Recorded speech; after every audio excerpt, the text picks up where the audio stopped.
మీద బాంబు వేస్తే 80 మంది చిన్న పిల్లలు చనిపోయారు.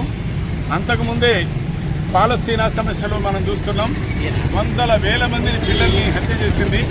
మరి ఇలాంటి దుర్మార్గాన్ని ఖండించకపోగా ఇరాన్ మీద దాడి చేస్తున్న అమెరికన్ సామ్రాజ్యవాద మద్దతుతోటి, అమెరికన్ బలాలతోటి, అమెరికా సపోర్ట్ తోటి, అమెరికా వాగ్దానంతో అక్కడే ఇజ్రాయిల్కే పోయి మన ప్రధానమంత్రి మోడీ గారు కూర్చొని మోడీ ఆ కంపు అయిన ఆ అమెరికన్ అధ్యక్షుడితోటి కుమ్మక్కై ఇజ్రాయిల్లో బహుమతులు కూడా తీసుకొని నెతన్యాహుతోటి చేతులు కలిపి వాడు వచ్చిన 5 నిమిషాలకే కాల్పులు జరుగుతున్న దౌర్భాగ్యమైన స్థితి ఉంది.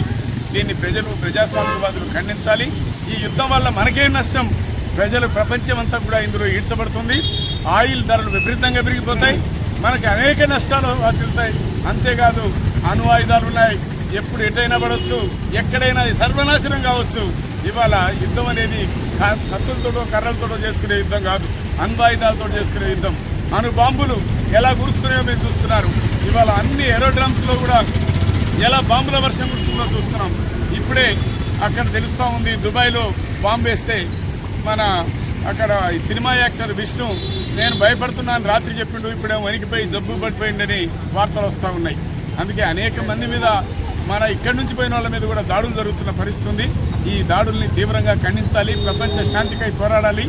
ఈ పెత్తనం కోసం మొన్న పెత్తనం చేస్తూనే ఒక దేశ అధ్యక్షుడిని అరెస్ట్ చేసి నేను అరెస్ట్ చేసిన చెప్తున్న సిగ్గుమాలిన అమెరికా సామ్రాజ్యవాదాన్ని మనం తప్పనిసరి వ్యతిరేకించాల్సిన అవసరం ఉందనే విషయాన్ని తెలియజేస్తూ ప్రజలందరూ వ్యతిరేకించాలని ఈ సందర్భంగా సిపిఎంఎల్ న్యూ డెమోక్రసీ కమిటీ ఇచ్చిన పిలుపు మేరకి ఖమ్మంలో ఈ కార్యక్రమం నిర్వహిస్తున్న మన మిత్రులందరికీ కూడా అభినందనలు తెలియజేస్తూ సామ్రాజ్యవాద వ్యతిరేక ఉద్యమంలో అందరం ఉంటామని శపథం చేస్తూ సామ్రాజ్యవాదాన్ని ఓడించేదాకా పోరాడతామని దేశభక్తులందరూ కూడా సామ్రాజ్యవాదాన్ని వ్యతిరేకిస్తారని ఆశిస్తున్నా.